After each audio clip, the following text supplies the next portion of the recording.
living waters wait upon him. Holy Spirit, come and fall afresh on us. Every single one of us, oh God.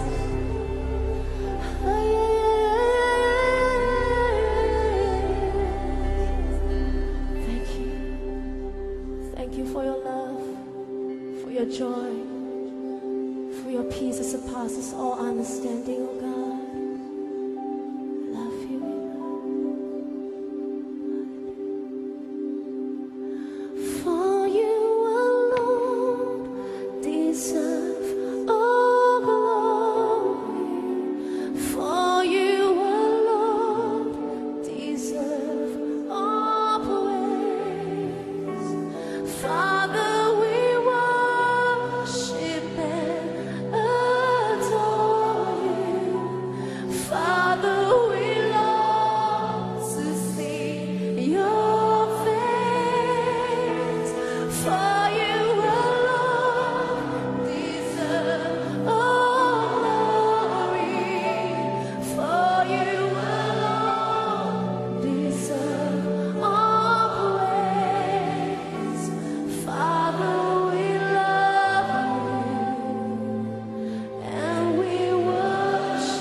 You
Kapitulo 37. At tumahan si Jacob sa lupaing pinangibahang lupain ng kanyang ama, sa lupain ng Kanaan. Ito ang lahi ni Jacob. Si Jose, na may 17 taon, ay nagpapastol ng kawan na kasama ng kanyang mga kapatid. At siya'y batang kasamahan ng mga anak ni Bilha at ng mga anak ni Silpa, na mga asawa ng kanyang ama. At ibinalita ni Jose sa kanilang ama ang kasamaan nila. Minamahal nga ni Israel si Jose nang higit kaysa lahat niyang anak, sapagkat siya ang anak ng kanyang katandaan, at siya'y iginawa ng isang tunika na may sari-saring kulay. At nakita ng kanyang mga kapatid na siya'y minamahal ng kanilang ama nang higit kaysa lahat niyang kapatid. At siya'y kinapuotan, at hindi nila mapagsalitaan siya ng payapa. At nanaginip si Jose ng isang panaginip, at isinaysay sa kanyang mga kapatid, at lalo pa nilang kinapuotan siya. At sinabi niya sa kanila, "Pakinggan ninyo, ipinamamanhi ko sa inyo itong panaginip na aking napanaginip. Sapagkat narito, tayo'y nagtatali ng mga bigkis ng trigo sa bukid. At narito, na tumindig ang aking bigkis, at tumuwid din naman. At narito, ang inyong mga bigkis ay napasapalibot, at yumukod sa aking bigkis." At sa kanya'y sinabi ng kanyang mga kapatid, "Maghahari ka ba sa amin? O papapanginoon ka sa amin?" At lalo pa siyang kinapuotan nila dahil sa kanyang mga panaginip at sa kanyang mga salita. At siya'y nanaginip pa ng ibang panaginip, at isinaysay sa kanyang mga kapatid at sinabi, "Narito, ako'y nanaginip pa ng isang panaginip. At narito, na ang araw at ang buwan at ang 11 bituin ay yumukod sa akin." At kanyang isinaysay sa kanyang ama at sa kanyang mga kapatid. At sinaway siya ng kanyang ama, at sa kanya'y sinabi, "Anong panaginip itong iyong napanaginip? Tunay bang ako at ang iyong ina at ang iyong mga kapatid ay yuyukod sa lupa sa harap mo?" At ang kanyang mga kapatid ay nainggit sa kanya. Datapwat iningatan ng kanyang ama ang salita sa pag-iisip. At yumaon ang kanyang mga kapatid upang magpastol ng kawan ng kanilang ama sa Sikem. At sinabi ni Israel kay Jose, "Di ba nagpapastol ng kawan sa Sikem ang iyong mga kapatid? Halika, at uutusan kita sa kanila." At sinabi niya sa kanya, "Narito ako." At kanyang sinabi sa kanya, "Yumaon ka, tingnan mo kung mabuti ang lagay ng iyong mga kapatid, at kung mabuti ang lagay ng kawan, at balitaan mo ako." Gayon sinugo siya mula sa libis ng Hebron, at siya'y naparoon sa Sikem. At nasumpungan siya ng isang tao, at narito, na siya'y naggagala sa parang. At siya'y tinanong ng taong yaon na sinasabi, "Anong hinahanap mo?" At kanyang sinabi, "Hinahanap ko ang aking mga kapatid. Ipinamamanhi ko sa iyo na sabihin mo sa akin kung saan sila nagpapastol." At sinabi ng tao, "Nagsialis na sila, sapagkat narinig kong kanilang sinabi, tayo na sa Dotan." At sinundan ni Jose ang kanyang mga kapatid, at nasumpungan niya sila sa Dotan. At kanilang natanawan siya sa malayo, at bago nakalapit sa kanila, ay nagbanta sila laban sa kanya na siya'y patayin. At nagsang-usapan, "Narito, dumarating itong mapanaginipin. Hali kayo ngayon, siya'y ating patayin, at siya'y ating itapon sa isa sa mga balon, at ating sasabihin, sinakmal siya ng isang masamang hayop. at ating makikita kung anong mangyayari sa kanyang mga panaginip. At narinig ni Ruben, at iniligtas siya sa kanilang kamay, at sinabi, huwag nating kitlin ang kanyang buhay. At sinabi ni Ruben sa kanila, huwag kayong magbubo ng dugo. Itapon ninyo sa balong ito na nasa ilang. Datapwat huwag ninyong pagbuhatan ng kamay, upang iligtas sa kanilang kamay nang mapabalik sa kanyang ama. At nangyari, nang dumating si Jose sa kanyang mga kapatid, na hinubdan siya ng kanyang tunika, ng tunikang may sari-saring kulay na kanyang suot. At kanilang sinunggaban, at kanilang itinapon sa balon, at ang balon ay tuyo, walang tubig. At nagsiupo upang kumain ng tinapay, at kanilang itiningin ang kanilang mga mata, at tumingin sila, at narito ang isang pulutong na mga Ismaelita, na nagsisipang galing sa Gilead, 10 ng kanilang mga kamelyo, at may dalang mga pabango, at mga balsamo, at mga mira, na kanilang dadalhin sa Ehipto. At sinabi ni Juda sa kanyang mga kapatid, anong ating mapapakinabang kung ating patayin ang ating kapatid at ilihim ang kanyang dugo? Hali kayo, at atin siyang ipagbili sa mga Ismaelita, at huwag natin siyang pagbuhatan ng kamay, sapagkat siya'y ating kapatid, atin ding laman. At dininig siya ng kanyang mga kapatid. At nagsipagdaan ang mga mangangalakal na mga Midianita, at kanilang isinampa si Jose sa balon, at ipinagbili nila si Jose sa mga Ismaelita ng 20 putol na pilak, at dinala si Jose sa Ehipto. At nagbalik si Ruben sa balon, at narito na si Jose ay wala sa balon, at kanyang hinapak ang kanyang mga suot. At siya'y nagbalik sa kanyang mga kapatid, at kanyang sinabi, wala ang bata, at ako, saan ako paroroon? At kanilang kinuha ang tunika ni Jose, at sila'y pumatay ng isang lalaking kambing, at kanilang inilubog ang tunika sa dugo. At kanilang ipinadala ang tunikang may sari-saring kulay, at dinala sa kanilang ama. At kanilang sinabi, ito'y aming nasumpungan. Kilalanin mo ngayon kung tunika ng iyong anak o hindi.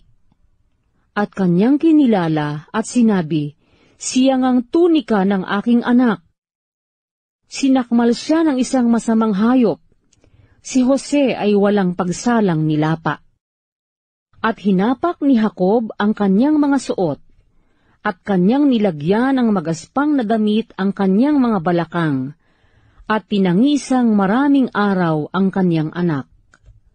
At nagsitindig ang lahat niyang mga anak na lalaki at babae, upang siya'y aliwin, datapwat tumanggi siyang maaliw. At kanyang sinabi, sapagkat lulusong akong tumatangis sa aking anak hanggang sa Siol. At tinangisan siya ng kanyang ama. At ipinagbili siya ng mga Midianita sa Ehipto kay Potipar, puno ni Faraon na kapitan ng bantay. Magandang umaga sa ating lahat, MHGCC. It is a great opportunity again to speak the Word of God to you. Maraming nangyari ngayong linggo, maraming mga may gera sa Israel ngayon, Palestinian versus Israel. So sobrang tagal na niya na bangayan, and let us pray for wisdom sa mga leaders, no? Kasi yung decision nila will really affect. Yan. So baka 2020 ang problema natin, virus 2021 ang problema natin, war. So maraming mga nakaabang na gera, Taiwan, China, so Philippines, hindi ko lang alam anong ano natin. Basta sa atin as a church, we need to pray. Okay? So sabi, we need to pray for for the peace of Jerusalem and also for their leadership kasi kanina nga pagpanood ko sa balita, isang leader ng isang Arab country nagsabi na we will unite as Muslim countries to attack Israel. And nung napanood ko 'yun, medyo kinabahan ako kasi sa second coming, pagbalik ni Jesus, sa pagbalik niya sa atin, or sa Jewish messianic prophecy, babalik ang Messiah sa Book of Daniel, babalik ang Messiah pag ang buong mundo nag-gather para atakihin ang Israel. And when the Israel is almost defeated, pag malapit na siyang matalo, saka darating ang Messiah at i-rescue sila. Ayan. So, when we talk about second coming, ang main event talaga niyan, Israel. So, ayan. So, let us pray. Baka mapabilis ang pagbalik ni Jesus dahil sa gerang to. Okay? So, let us continue to serve the Lord faithfully, na maabutan niya tayo na ready. Okay? Mas mabuti pa na maabutan ka niya na ready kaysa naabutan ka niya na hindi ready. Kagaya sa parable ng 10 virgins na they are always prepared, nakasindi yung mga ilaw nila. Okay? So, yan. So, ang topic natin ngayon is, I have a dream. Ayan. So, si Joseph, the dreamer. Ayan. Si Joseph, hindi yung tatay ni Jesus, kundi si Joseph, the dreamer na anak ni Jacob. Ayan. So, last week, ang topic natin si Jacob. Ngayon, last week pala, ang topic natin about the woman. Okay, the woman, Genesis 2. So, last week pala yung si Jacob. Ngayon, ituloy natin. Ang topic natin ngayon is si Joseph. Okay? His dream and his suffering. Minsan itong dalawang to, magkadikit to eh. Ayan. So sometimes, ang tingin natin pagka meron tayong pangarap, alam ko meron kang pangarap. Ako meron din. Lahat tayo merong pangarap. Kasi yan yung pinaka-freedom na makukuha mo.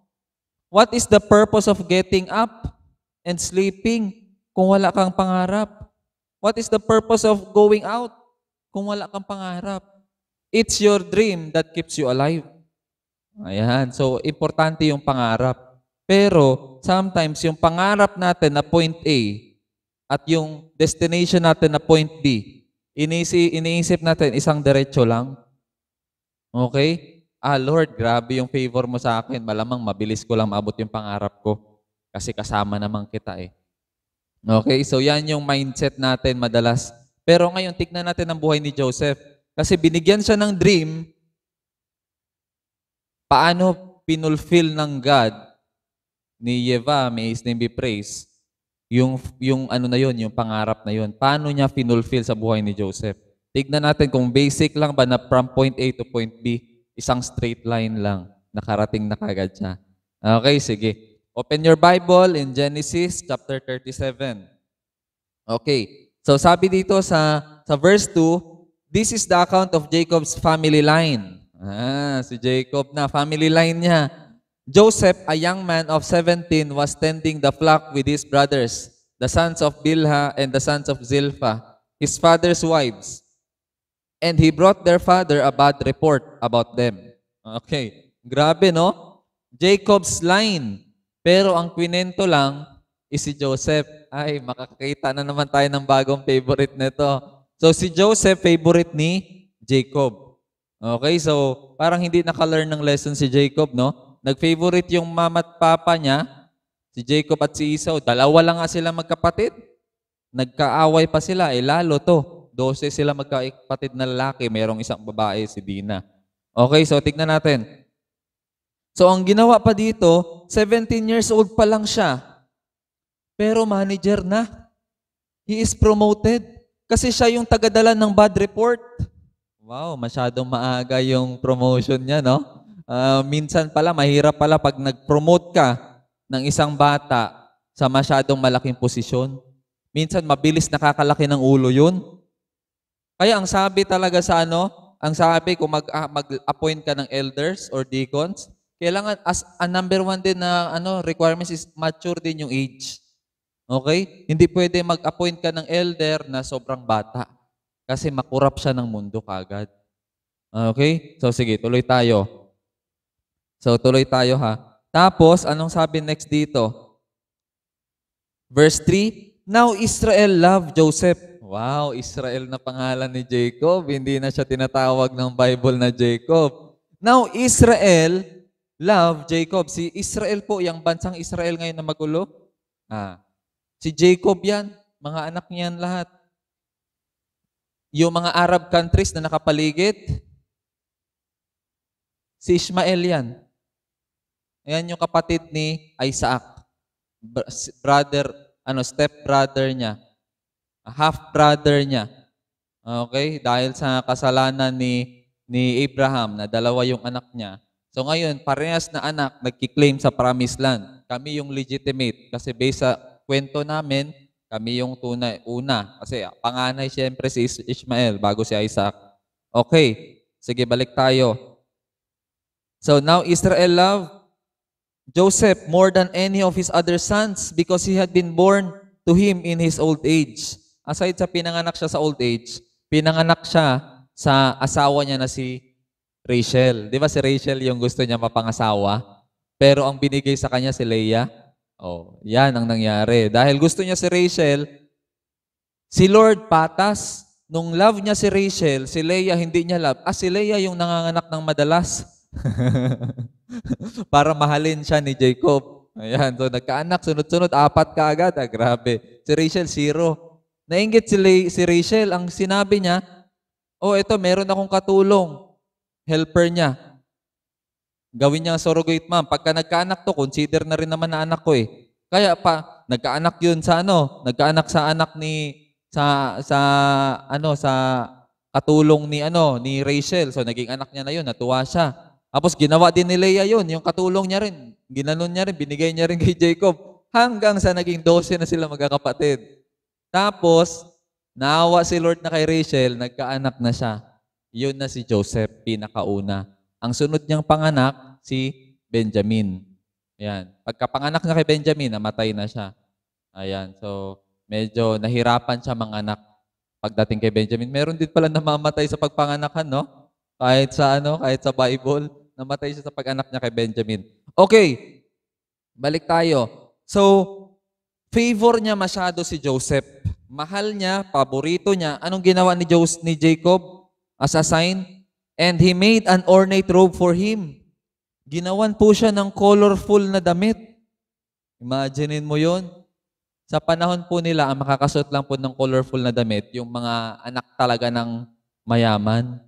In fact, ang sabi sa iba, purple, royal clothing. Kumbaga, lahat ng mga kapatid niya, brown lang ang damit or puti lang, pero sa kanya makulay parang rainbow. And mahirap hanapin yung kulay sa panahon na yon. Kaya ang nakakasuot lang ng makulay is equivalent lang sa mga prince. So kumbaga si Jacob ang hari sa sa tribe niya, parang siya yung leader. Ngayon, yung anak niya na pinili niya maging tagapagmana, si Joseph. Imagine mo, ang dami niyang kuya, nilagpasan lahat yon. Pero panganay din naman si Joseph. Kay Rachel nga lang siya na panganay. At pag sinabing panganay siya, i-compare sa 12 na magkakapatid, second na siya sa bunso. So kung second ka na sa bunso, wala talaga makikinig sa'yo, no? Pwede ka maging panganay kay Benjamin lang. Ito yung mahirap pagka dysfunctional, no? Pagka nagka-web-web na yung magkakapatid. Sobrang gulo, mayroong madaming step-brother, maraming step-sister, masyado magulo. So mahirapan din yung anak kung paano siya maglilid. Okay, so ngayon, ang nangyari sa kanya, dahil sa favorite siya, when his brothers saw that their father loved him more than any of them, they hated him. Ayun, galit na. They hated him and, anong sabi? And could not speak a kind word to him. Joseph had a dream. Ayan na. Ito na yung umpisa, verse 5. So Joseph had a dream. And when he told it to his brothers, they hated him all the more. Galit na nga yung mga kapatid ni Joseph sa kanya, nung nanaginip siya, mas lalo pang nagalit. Kasi yung panaginip niya masyadong mayabang. Pwede naman, no? Managinip ka, may pangarap ka, sayo lang. Pero pag shiner mo, masyadong mayabang yon. At saka, nung shiner mo pa, Inisip mo, kayang-kaya ko tumabot na pangarap. Favorite ako ni daddy eh. Ako yung mahal niya. Malamang, maabot ko talaga to na magbabow down lahat ng mga the stars and the moon. Imaginein mo yun, nagbow down sa kanya. And the planets, nagbow down. So sabi niya, magbabow down daw. Tapos yung mga ginader na hinarvest ng mga kakapatid, nagbow down din daw sa kanya. Ay, grabe. So lalong galit na galit. Okay? So merong pangarap si Joseph na aabutin niya, pero paano niya maaabot yun? Okay? So tignan natin anong nangyari kay Joseph next. Anong nangyari sa kanya? So after niya mangarap, after niya managinip, nagalit ang magkakapatid at one day, pumunta sila sa nagtrabaho yung mga kapatid, pinasundan kay Joseph. Anong nangyari kay Joseph? Ay, andito na yung the dreamer, oh. Andito na yung malaking pangarap. Feeling niya talaga, siya talaga yung leader natin. Kinukuha niya na yung role natin. Para mawala na yung paborito ni daddy. Pagka wala niya, di tapos na. Magbalik na sa normal mga buhay natin. So, yun na yung kwento ni Joseph. At from that day, hindi siya pinatay, pero binenta siya sa Midian na tapos dinala siya sa Egypt. At doon na siya nanirahan as a slave. Imaginein mo, no? Ang layo ng pinagbagsakan niya. Galing sa prinsipe na anak ng tatay niya, bumagsak siya, naging slave siya sa Egypt. Okay? Sobrang layo ng bagsak niya. Kasi yun yung process para maabot niya yung dream niya. Okay? Hindi siya from point A to point B, kundi point A to paikot-ikot pababa, tapos pabalik na naman. Tapos, marating na niya. Okay? So, yun yung picture niya. Pababa, tapos aakyat konti, tapos bababa, aakyat konti, tapos bababa, hanggang sa matamaan na yung dream niya na naging next to Pharaoh na nga siya. Okay? Makita mo yung picture niya? Pagdating niya ng Egypt, ano nangyari sa kanya? Naging slave siya ni Potiphar. Okay? So, sa isang royal guard. Pagka-slave niya kay Potiphar, naging faithful siya. So, na-promote siya, naging leader siya. Naging mayordomo. Yun, naging mayordomo siya doon sa lugar na yun. Okay? Siguro, dahil yung leadership skills niya na rin, na-build din ng maaga, no? Nung 17 pa lang siya na leader na siya sa bahay niya. So, yung skills niya, nadala niya rin. Yung dedication niya rin siguro. Okay? Sabihin ko sa inyo, sabi din ni John Calvin, yung pag-declare niya talaga sa dream niya, mayabang talaga yung dating na yun. At ang sabi din ni John Calvin, yumabang siya, kaya kailangan siya i-humble. Okay? You see, dahil mayabang siya sa pangarap niya, kailangan siya i-humble ni God. Yun talaga palagi ang picture. Pagka nakakakita si Lord na mayabang, ang bilis niya mag-humble. Okay? Kaya sabi, humble yourself in the mighty hand of God. For in due time, the same hand that humbled you will lift you up. Pero ang mahirap sa mayabang, hindi siya nakaka-realize na mayabang na siya. One sign na mayabang ka, pag nagagalit ka sa kapwa mayabang. Okay, pag na-offend ka sa kanya, yabang nito. Nalagpasan yung kayabangan mo. Kaya nagagalit ka sa mayabang. Kasi ang totoo na humble, maaawa sa mayabang, hindi niya alam yung pinagyayabang niya. Okay, ganun yung picture. So, ngayon si Joseph, kailangan siya i-humble.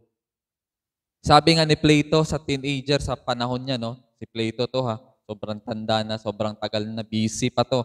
Ang sabi na ni Plato, young people think that they know everything until experience humbles them. Panahon ni Plato yun, mga young people. Young people natin ngayon, same pa rin. Mabilis talaga yumabang ang young people. Yun talaga yung reality. So, young people think that they know everything. Kaya ko na to, kaya ko na to. Kaya ang tatayog ng pangarap, no, himaabot ko yan. Yung, kung dalaga ka, meron ka pa mga checklist sa mapapangasawa mo, no? Laki talaga ng pangarap mo lahat. Hanggang sa palayo ng palayo yung edad mo, hanggang sa nababawasan na yung checklist mo. Dati kung prinsesa ka, ngayon, Bahala na basta mag-asawa na lang. Ganun yung nangyari. No? Minamadali mo na. Oo. So, masyadong mataas yung pangarap, masyadong mataas yung tingin sa sarili. Until experience humbles them.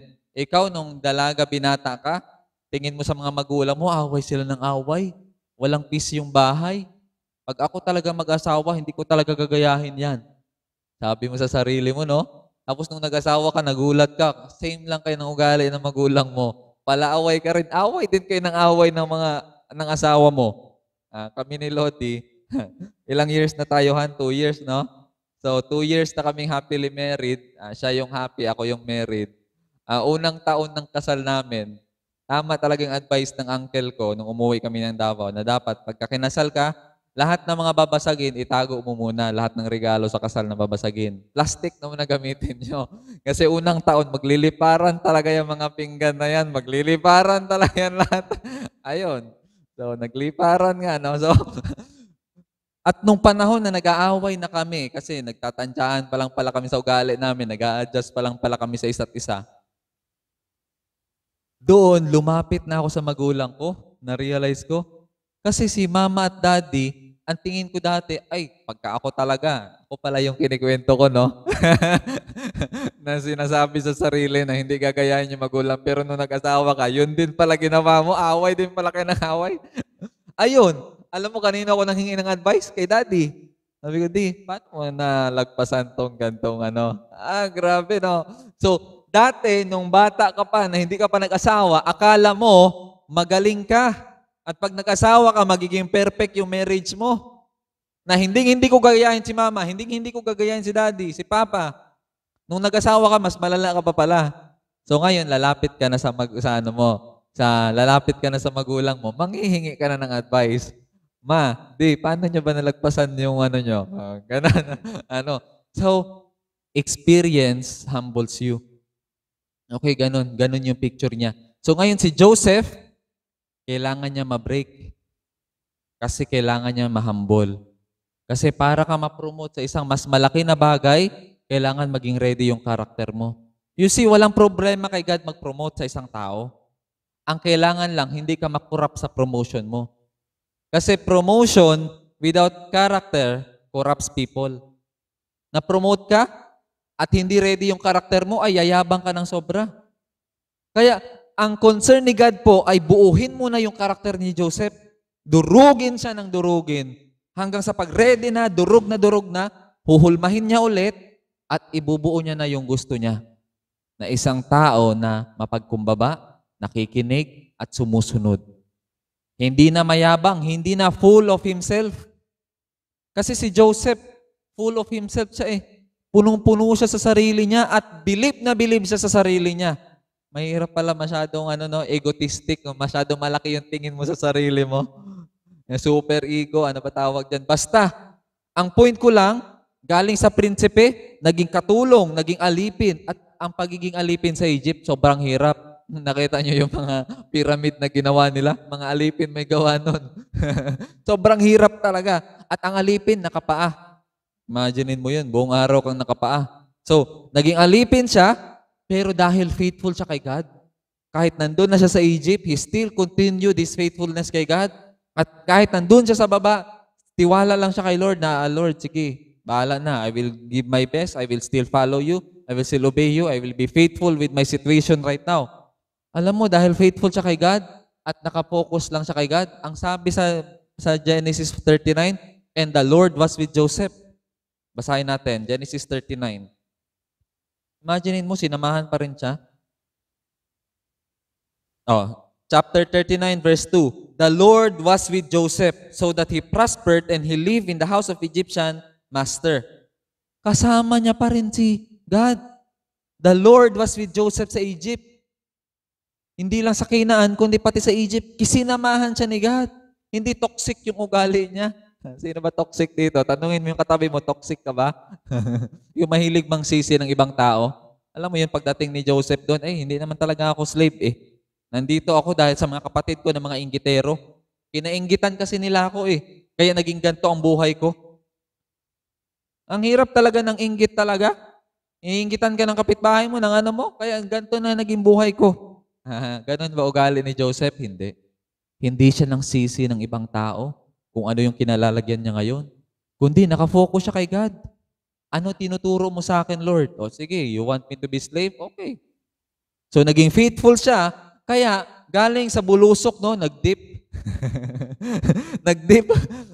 Biglang na-promote, umakyat, naging leader siya ng katulong. Sabi niya, okay to Kung dati ako lang yung sobrang sipag niya, kayod kalabaw siya sa ilalim. So nung ginawa niya na best niya, nagustuhan siya ng boss niya, prinomote siya, sabi ng boss niya, okay, ganito gawin mo. Ikaw na magiging leader kung paano mo ginawa yung paglinis na wala ng kaalik-alikabok ang salamin.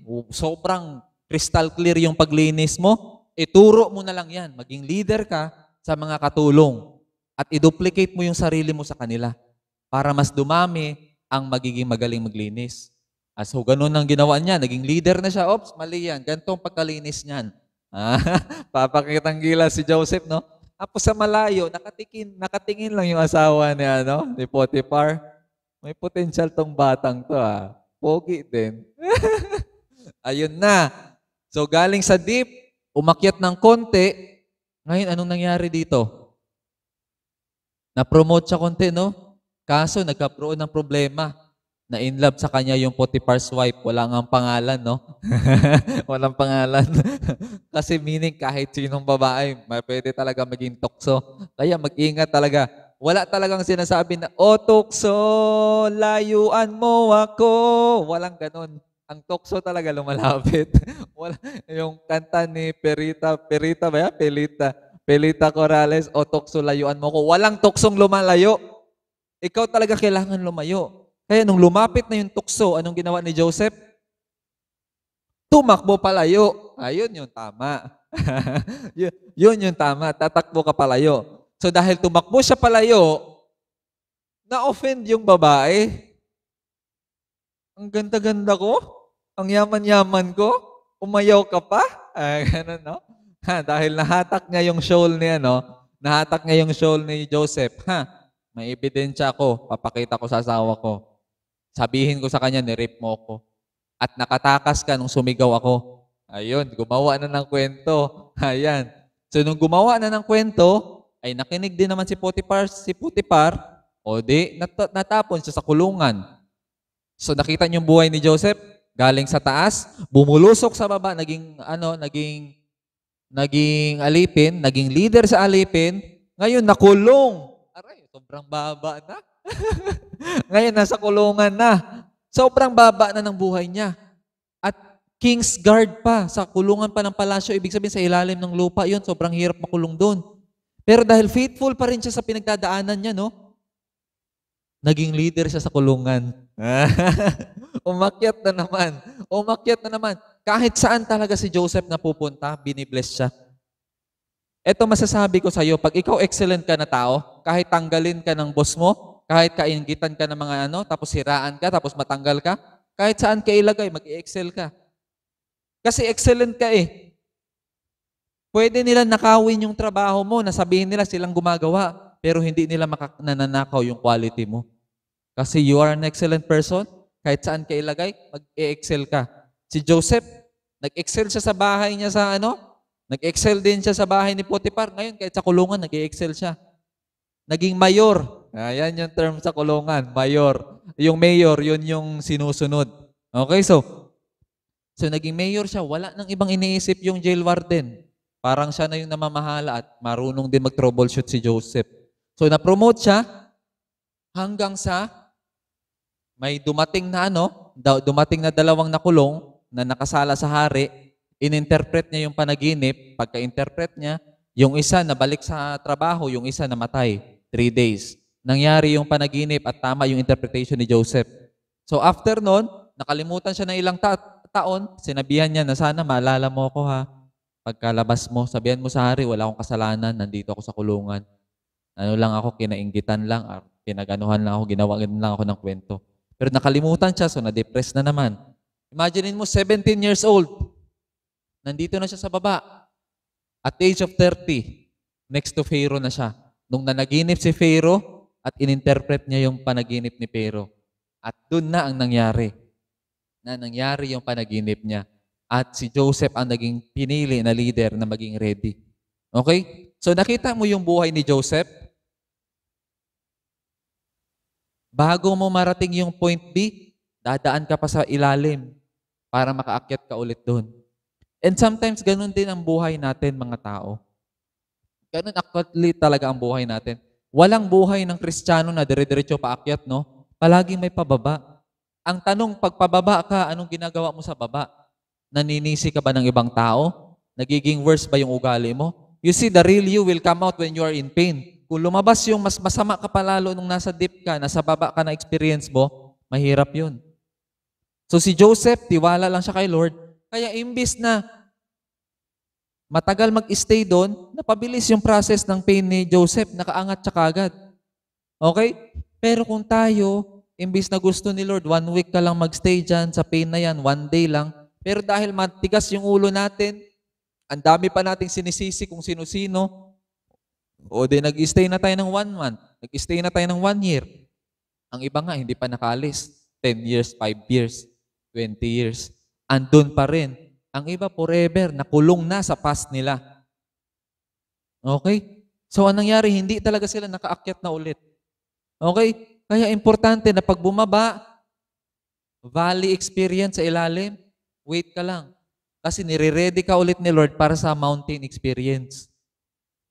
Pagkadating mo sa mountain, dadalhin ka na naman niya sa valley. Kasi i-ready na naman niya yung karakter mo para sa higher mountains. Tapos dadalhin ka na naman sa valley para i-ready na naman yung karakter mo para sa higher mountains hanggang maabot mo na yung dream mo. Okay? So yun yung picture natin. Na kung tayo mayroong pangarap, ikaw mayroong pangarap, minsan hindi mo maabot bigla yan. Kasi si Lord din, nagtitingin din siya sa heart. Kung yung pangarap mo masyadong importante na sa'yo, kaysa sa pag-build ng karakter, yung pangarap mo mas importante na sa'yo, kaysa sa relationship mo kay God, alam mo nung mangyayari? Kukunin niya yung pangarap mo sa'yo. Kasi mas mahalaga na yung pangarap kaysa kay God eh. Ang sasabihin ni God, hindi, ayaw ko na may kaagaw ako sa puso mo. Gusto ko ako yung priority mo, ako bahala magbigay sa pangarap mo. Amen? Okay, so ang target natin si God, siya yung isisik natin. And then yung pangarap natin susunod na lang. Kaya iaalaw ni Lord na mamatay yung pangarap na yan. Pansin mo, pagka meron kang sobrang gustong-gusto na bagay, hindi mo nakakamtan, hindi binibigay. Bakit? Bakit hindi binibigay ni Jesus yun? Kasi yun yung gustong-gusto mo eh. Hindi si Jesus. Pagka nag-stop ka na ng gustong-gusto ng bagay na to, si Jesus na yung priority mo. Saka ibibigay ni Jesus yung gustong-gusto mo. Kasi alam ni Jesus na hindi na magbabago yung ugali mo kahit ibigay niya yan. Okay? Alam niya na hindi ka na makukurap. Kasi ang priority mo na si Jesus. Hindi na yung gustong-gusto mo. I-observe niyo yan, lahat ng mga gustong-gusto natin. Madalas hindi ibibigay ni Jesus. At kung kailan ayaw mo na doon, hindi mo na gusto yun, tsaka ibibigay niya. Kasi na-test na niya yung heart natin na ang gusto natin is si Jesus. Bonus na lang yung mga bagay na yan. Bonus na lang yan lahat. And so, yan yung process ng pangarap ni Joseph. Galing sa dreamer, mataas na pangarap, hinumble siya ni Lord para i-promote lang din sa next niyang destiny, na next to Pharaoh. Okay? So yan yung kwento ni Joseph. Masyadong mabilis lang sa isang big picture, pero grabe yung pinagdaanan niya in the process. And ganun din yung buhay natin, no? Masyadong mabilis kung titignan, pero ganun din yung ganun din yung end product niya. Ipopromote tayo ni Lord sa dulo. Kaya wag tayo magsisi sa iba kung nasa ilalim tayo ngayon. Wag tayo maghanap ng masisisi. Ang hanapin natin kung ano yung magagawa natin. Okay? Huwag tayo maghanap ng sinong sisisihin. Kundi tatanungin natin, Lord, ano tinuturo mo sa akin ngayon sa experience kong to? Lord, ayaw kong tumira ng matagal dito sa valley, Lord. Gusto ko na nadalhin mo na ako ulit sa mountain, Lord. Mountain experience. So ask the Lord. Seek Him. Ask Him. At siya yung sasagot sa tanong natin. Kasi nga, si Lord mas concerned in building our character than giving what we want. Si Lord mas concerned na mabuo yung karakter natin para hindi tayo makorap sa promotion na yun. Okay? So God is preparing us, God is molding us, and God is humbling us. He wants to prepare our character. Let me end with this story. Merong isang lalaki na mahilig siya sa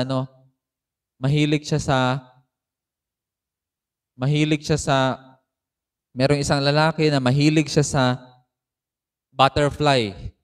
So naglakad siya sa park, meron siya nakitang rare cocoon.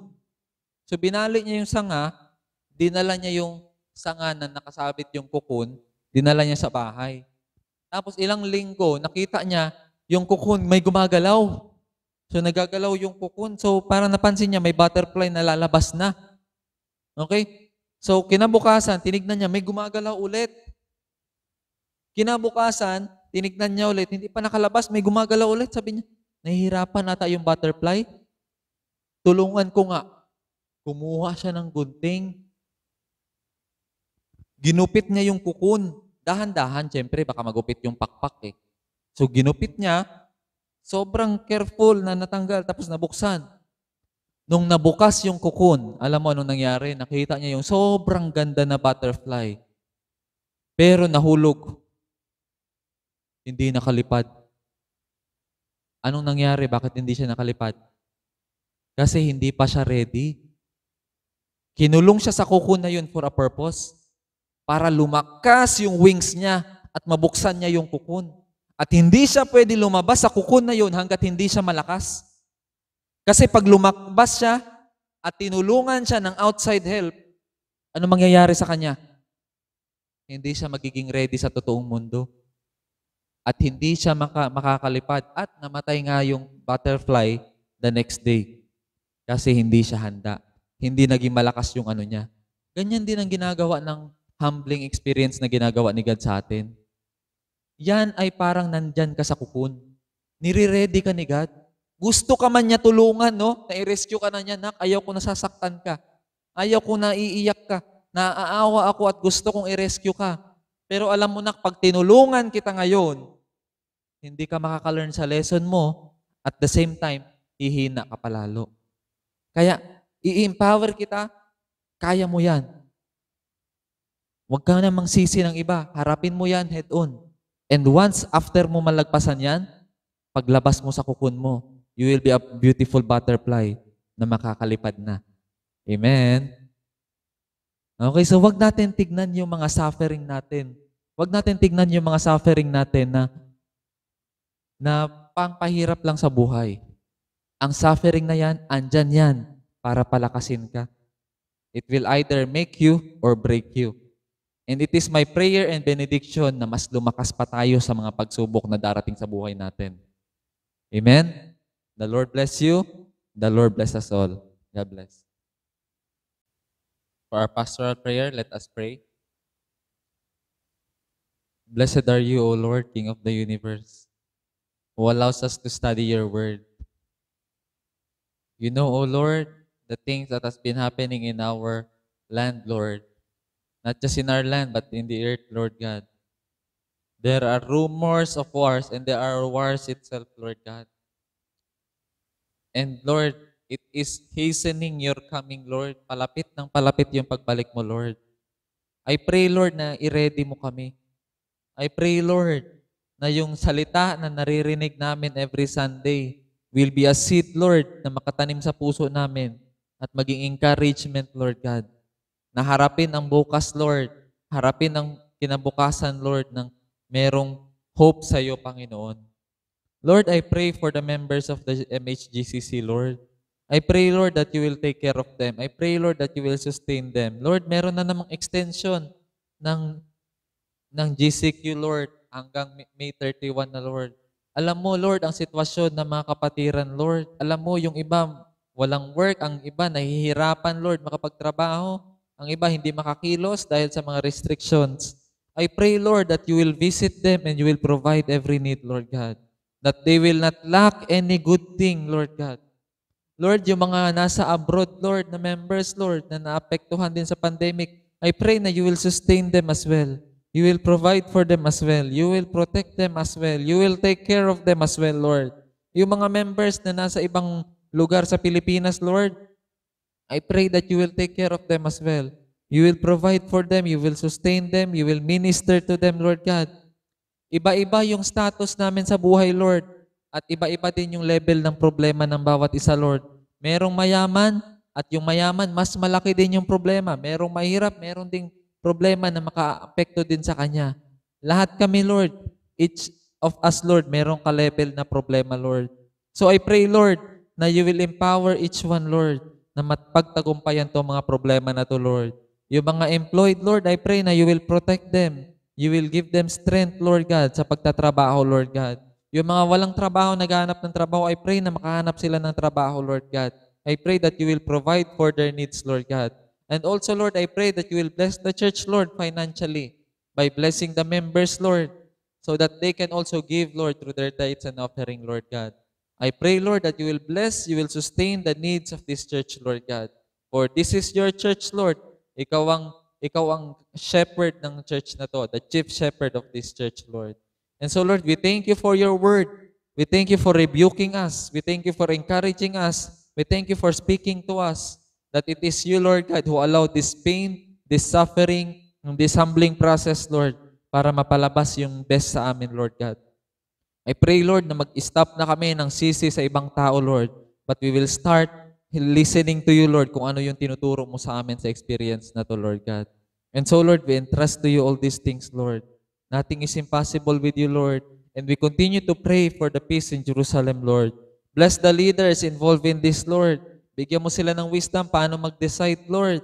Both parties, sa Palestinians at saka sa Israelites, Lord, sa Israel, Lord. I pray na kausapin mo sila, Lord, na magkaroon ng win-win solution, Lord God. Ikaw na bahala, Lord. We entrust to you all these things. Yung mga bagay na hindi namin kaya solusyonan, ikaw na mag-solusyon, Lord. At yung kaya namin gawan ng paraan, gagawa namin ng paraan, Lord God. All these things we ask, we pray in the mighty name of Jesus. May the love of the Father, the grace of His Son, our Lord Jesus Christ, and the fellowship of the Holy Spirit be with us all, now and forever. Amen, amen, and amen.